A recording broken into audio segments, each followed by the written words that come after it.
Hello everyone! If you've never seen my face before, my name is Catherine Christian, and in today's video I'm going to be going over some of my favorite books that I've read just over the past couple of years. Books are a huge part of my life and I love reading, and I wanted to start incorporating them into my channel more just because I've been getting into reading more now that I have more time since college has been winding down more, and the fact that I'm in my last year of college too, so I won't have to wait as long to do everything. I have a list of books that I have read on my phone, and I'm going to be saying the book title, the author, I'm gonna read the summary, so this may be a longer video, and just a few snippets of why I like the book or why it's so impactful. The very first book is still my favorite book of all time. I read this book back in 7th grade. It is called One Summer by David Baldacci. For the summary, it's almost Christmas, but there is no joy in the house of terminally ill Jack and his family. With only a short time left to live, he spends his last days preparing to say goodbye to his devoted wife, Lizzie, and their 3 children. Then unthinkably, tragedy strikes again. Lizzie is killed in a car accident. With no one able to care for them, the children are separated from each other and sent to live with family members around the country. Just when all seems lost, Jack begins to recover in a miraculous turn of events. He rises from what should have been his deathbed, determined to bring his fractured family back together. Struggling to rebuild their lives after Lizzie's death, he reunites everyone at Lizzie's childhood home on the ocean front in South Carolina.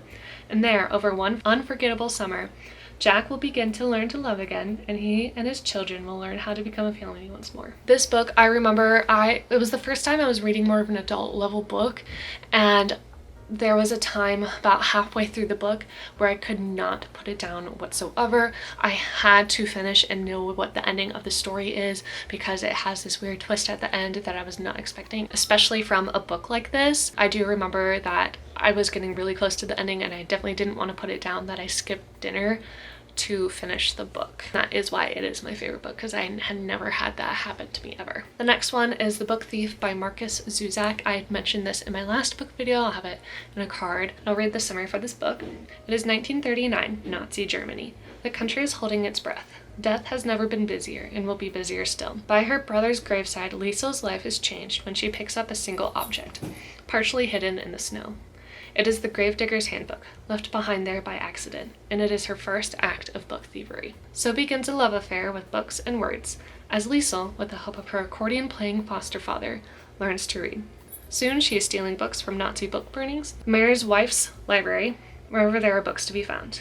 But these are dangerous times. When Liesel's foster family hides a Jew in their basement, Liesel's world is both opened up and closed down. As I talked about in the last video, this book I'd never read before. It wasn't a required reading for me in high school, but I'm reading it now and I feel like it's better for me to read it now because I have a better perspective as someone who's older than maybe someone who's a 15-year-old reading the book. Just reading it has impacted me. I've learned way more about that time of World War II, and I had never read from this perspective before. Come on, you can do it. He has a struggle getting up after he naps sometimes, so okay, he's just gonna be in my lap now. It's just that's where he landed. Not only does this give an interesting perspective, but the character it's from is featured in just like a whole different format that I'd never like thought of before, because society makes you think of one standard for a character versus another. My next book I also talked about in my last video is called The Girl in the Blue Coat by Monica Hesse. For the summary, Amsterdam, 1943, another World War II book. Henneke spends her days procuring and delivering sought-after black market goods to paying customers. Her nights hiding the true nature of her work from her concerned parents, and every waking moment mourning her boyfriend, who was killed on the Dutch front lines when the Germans invaded. She likes to think of her illegal work as a small act of rebellion. On a routine delivery, a client asks Henneke for help. Expecting to hear that Mrs. Jansen wants meat or kerosene, Henneke is shocked by an older woman's frantic plea to find a person, a Jewish teenager Mrs. Jansen has been hiding, who was vanished without a trace from a secret room. Henneke initially wants nothing to do with such dangerous work, but is ultimately drawn into a web of mysteries and stunning revelations that led her into the heart of the resistance, open her eyes to the horrors of the Nazi war machine, and compel her to take desperate action. In this book, I read it in a few days. It was very slow at first, admittedly. It was one of those books where you're like, oh, it was slow at first, but you gotta get into it to actually read it.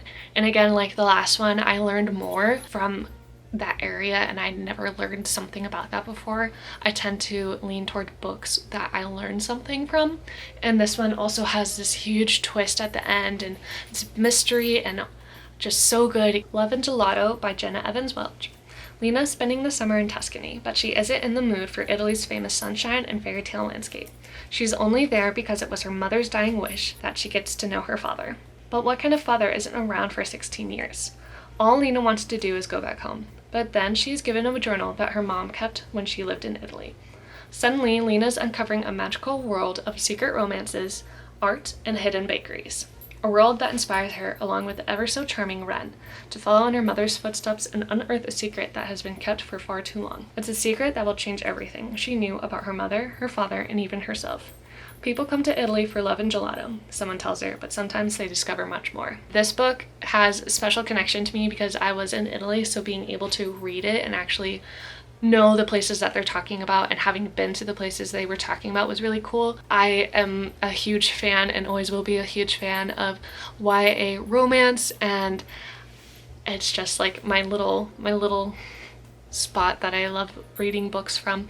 I haven't read as many, but this was a nice little throwback into it, and I really enjoyed the setup of this book as well. The next one is The Finishing School by Joanna Goodman. This one was recommended to me by my sister, who just found it at a random bookshop. How far would you go to uncover the truth? One spring night in 1998, the beautiful Cressida Strauss plunges from a fourth-floor balcony at the Lycée International Suisse. I'm just going to say now, I'm really bad at pronunciation of these words. With catastrophic consequences. Loath to draw negative publicity to the school, a bastion of European wealth and glamour, officials quickly dismiss the incident as an accident, but questions remain. Was it a suicide attempt, or was Cressida pushed? It was no secret that she had a selfish streak and had earned as many enemies as allies in her tenure at the school. For her best friend scholarship student, Kirsty Kusk, the lingering questions surrounding Cressida's fall continue to nag long after she leaves the Lycée. Kirsty marries and becomes a best-selling writer, but never stops wondering about Cressida's obsession with the Helvetian Society, a secret club banned years before their arrival at the school, and a pair of its members who were expelled. When Kirsty is invited as a guest to the Lycée's 100th anniversary, she begins probing the cover-up, unearthing a frightening underbelly of lies and abuse at the prestigious establishment.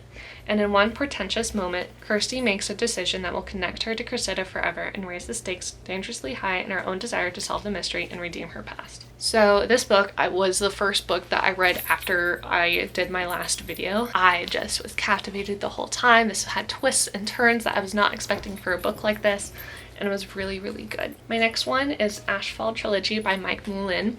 I found this book when I visited my local library during high school, and it had a big poster of books that take place in every single state, and this was the book that took place in Iowa. Under the bubbling hot springs and geysers of Yellowstone National Park is a supervolcano. Most people don't know it's there. The caldera is so large that it can only be seen from a plane or satellite. It could just be overdue for an eruption, which would change the landscape and climate of our planet. For Alex, being left alone for the weekend means having the freedom to play computer games and hang out with his friends without hassle from his mother.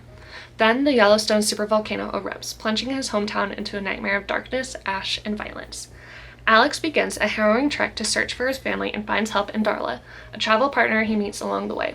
Together, they must find the strength and skills to survive and outlast an epic disaster. I really enjoyed this book, mostly because it was taking place in Iowa, but also this author really went into depth of research when he was looking up what the levels of catastrophe could happen when that supervolcano erupts, and he took the absolute worst possible outcome and wrote a book about it. And I think it was really cool. Just the fact that it was in Iowa was ooh. Alright, and the last one that I have is the Shatter Me series by Tara Maffey, which I thought was a very obscure series, but I joined the book side of TikTok, or as I call it, Book Talk, and it's all over there. It's very popular, so if you haven't read it, you should, because it's apparently very well known. I have a curse. I have a gift. I'm a monster. I'm more than human.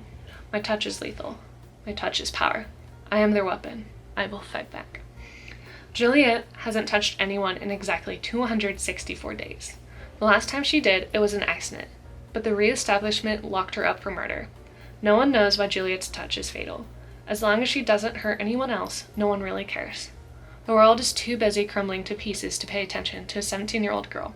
Diseases are destroying the population, food is hard to find, birds don't fly anymore, and the clouds are the wrong color. The re-establishment said their way was the only way to fix things, so they threw Juliet in a cell. Now so many people are dead that the survivors are whispering war, and the re-establishment has changed its mind. Maybe Juliet is more than a tortured soul stuffed into a poisonous body. Maybe she's exactly what they need right now. Juliet has to make a choice, be a weapon or be a warrior. Just like the other books before, I've never read from this perspective with the whole crossing out and rewriting. It was like you could see the character's thought in time and really understand what the character was going through. And I thought that was like a really cool style of the book and its whole series. I just didn't realize how many more of the series I haven't read, but from what I have read, it is a really amazing series. So those were all of my favorite books. If you've read any of them, comment that down below, or comment down your favorite book that you've read so I can add it to my reading list. I have a huge one. I'll link my Goodreads down below so you guys can scroll through my books that I've read and want to read if you want to see that. Still, if you like the video, make sure you give it a thumbs up. Subscribe down below if you want to see more videos like this, and I'll see you in my next one. Bye. Hit it.